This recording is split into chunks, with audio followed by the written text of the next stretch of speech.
It was just one. Now that 2 minutes will become 15 minutes. I thought. Because your lordships will grant me 15 minutes if possible. That I'll complete the points with that. I will not take more than 15 by that block. I'll not take your lordships to any of the documents I intended to. I'll just place the point. The point is there in the written submissions. Plus, the main point I want to address your lordships, and there's two subparts, is that what is the interest of central government in controlling the services of a union territory of Delhi? And my respectful submission is there is none. Because really speaking, what the central government is seeking in this matter is, it's a kind of argument of red herring. Plus, my government's, the civil servant who's functioning in my government, his ability to function is limited by the competence of the government itself. Because whatever I can do in my constitutional competence, that is exactly what the civil servant can do. Because he can't go beyond that competence of the government. Your lordships will strike it down, the courts will strike it down.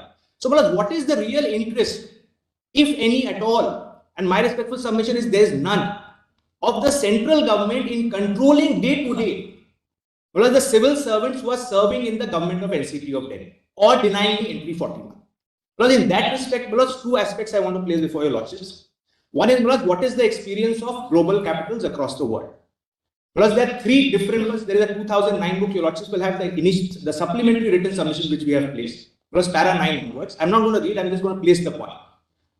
Well, there are three different kinds of capitals. There is a book of 2009, that's the latest book we could find on a comparison on federal capitals across the world, their governance structure. The learned SGS filed something from 1970. Plus, what does that say? Well, there are three categories broadly. One category is where there is a federated district. The capital is a federated district of the union. District, I use the term in a loose sense. It is the federated territory of the union. In that, for instance, there will be Abuja in Nigeria, Addis Ababa in Ethiopia, the African states are there. There are certain Washington DC in the US will also fall. What is the paradigm there that the capital is a federal district? That is, it's a federal district. Like Washington DC. Yeah. Like DC. And I've given 5 other examples. That is category 1. Within that category also, there is a huge play of things in each of those categories. I'll come to that in a minute. Plus, category 2 is where the capital is a completely federated unit. That is an independent federated unit, and that's the capital. Berlin for Germany, and Brussels in the case of Belgium.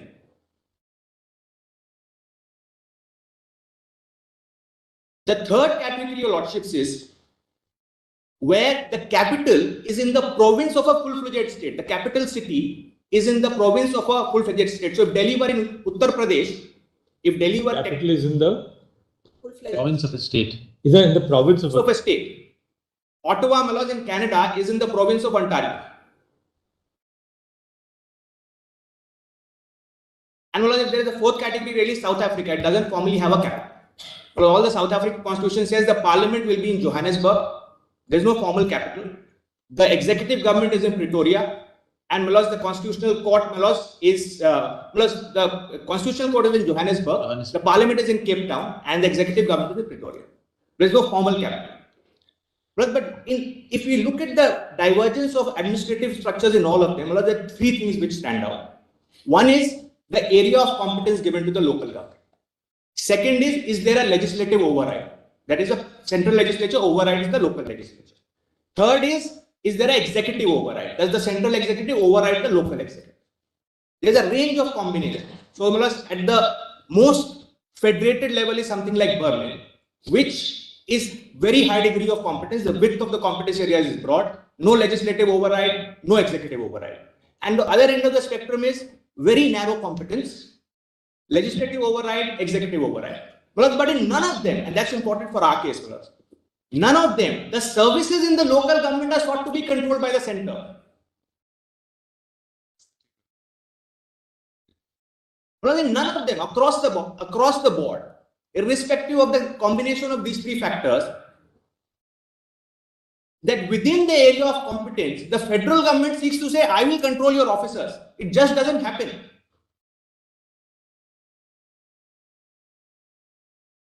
Then, my lords, there is an example of London.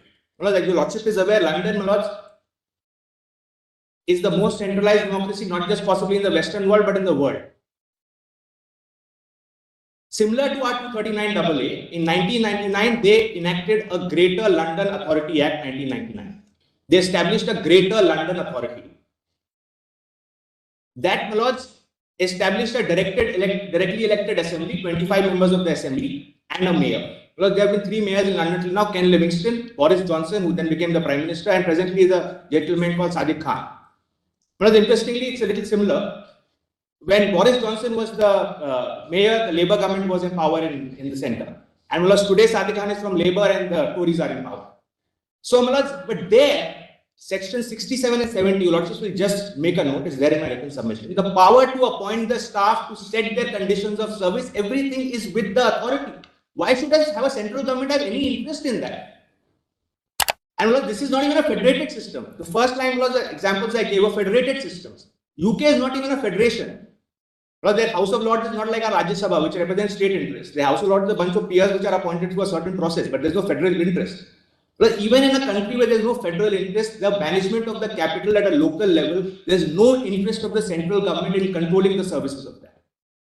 And finally, I will come to our own Delhi Municipal Corporation Act, and that I'd like to just place the sections.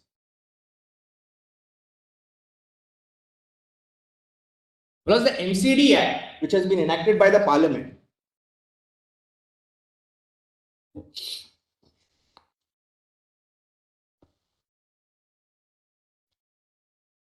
Plus para 16 of my supplementary written submission, which your lordships will have.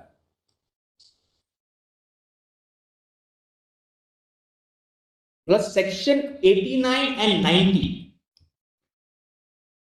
of the MCD Act give the power to appoint.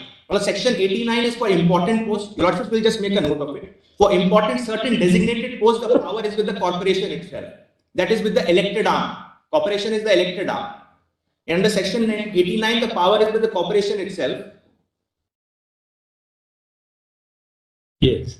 To appoint certain important people to certain important posts. Under section 90, the standing committee, which is the elected sub-body of the corporation, approves different posts. Under section 90, they approve different posts for the corporation, and in pursuance of that approval, then the commissioner makes the actual appointment. So there is complete elected arm control under the MCD Act. Plus, surely a parliamentary form of democracy with a Westminster style system with federalism in play, we can't be worse off than the Municipal Corporation of Delhi.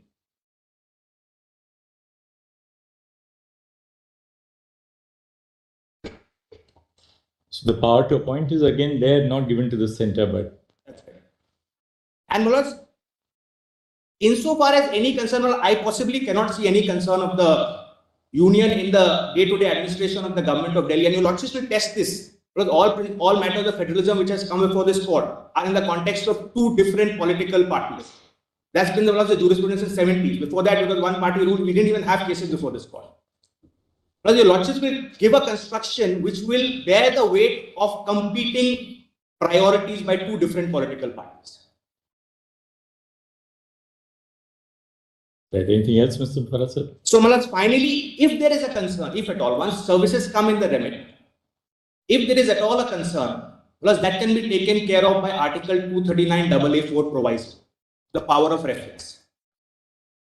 Your lordships have already held that in cases of extreme importance, the matter can be referred to the president and the president's decision is binding. The same will apply in case of services. So we are not in a position to damage any interest of the union. Like Dr. Singhvi said, we are just protecting our house. It's already circumscribed for us, but can we even function within our house? So I'll just conclude my submission with that your lordships will grant us entry 41, both as a for the purpose of legislation and executive, and the power to transfer and post officials who may belong to central service, who as per their own rules we are entitled to, and there is no concern of the central government in interfering in day-to-day affairs of our. But I'm extremely grateful for the No, 1 minute. What do you mean by legislative power with respect to entry? Because it's a cadre post, correct? The services are allocated to the Delhi government, correct? Yes. Where is the question of legislature? What to be legislated? So, my lords, the immune notification does Because so far as the education qualification, everything, mode of appointment, you can't have. Then what type of legislative power you want? So, my lords, may I attempt to answer? Yeah. My lords, the immune notification does two things. It says I don't have NP 41 available to in my legislature. It does that first. So, my lords, we need that even for creating a post. Plus, your lordship is right. Certain posts, the top post will always be cadre post. In a principal secretary in a department will be a cadre post, will be all India service person. And that's why we showed to your lordship those rules that even vis-a-vis him, we have the power to post within. But for everything else, for creating posts, if I'm creating a hospital, a health service, I need to create posts for that. Can my legislature pass that act? It can. And I need NP 41 for that. What does the immune notification say? I can't because I don't have NP 41. But tell us something in the Delhi government hospitals, for instance. Yes, ma'am. You already have Delhi government hospitals. You have Delhi government schools. What about the ministerial posts? Like who has legislated? Who sanctions the post? Who appoints? Well, so post 2015, we have been earlier, my lords, there was what the way it used to happen was the ministers concerned would do it, and the matter will go up to the LG in the normal mechanism as a matter of communication. Now what happens? We have no play. The situation is so bad that the Speaker of the Assembly cannot even appoint a secretary in his own office. Actually, factual assertions may be confined to. Well, I'm responding to a question from the court. Yeah. The actual assertion be confined to. No, but for instance, in your just as a matter of clarification, Yes, in any Delhi government hospital, you would have n number of posts. Who has sanctioned those posts in the past? They were sanctioned by the Delhi government. So, Manoj, there is a certain level of what has happened is there is a certain level of ossification in time which has happened post 2015. I am not in a position to create more posts. Whatever had been already done. Now it's the LG doing it his. If at all we request him, if it's created, if it is not created, all of that is happening. But whatever was there pre-2015 is continuing. Well, let me very to ask a direct question. After all, 239 AA has been there from 1992. There have been at least 3 governments or 4 governments of NCT between that time and now. So, well, it's not the law has changed. Let's be very frank. Well, the law has not changed. The harmony of working has changed, which is why do you have litigation? Why do you not? All right. Today, what your lordship is asking is, the correct answer is this, that the posts were created long ago. Please look at the last 2-3 years. Any post is created, transferred, appointed, can't be. Because how long can we keep on arguing on letters that the actual bus will be gone, the person will be dead, the patient will not be required, COVID will be gone. We can't argue on these things. So it needs clarity only from a Supreme Court. Otherwise, we can keep on having. To say, my brother may not say that. No, but I have to say something. I can't speak here, Manoj. We are not living in the Antariksh. We are living in Delhi. Thank you. Grateful to you. Context. Thank you, Mr. Farah. Grateful to you. Sir,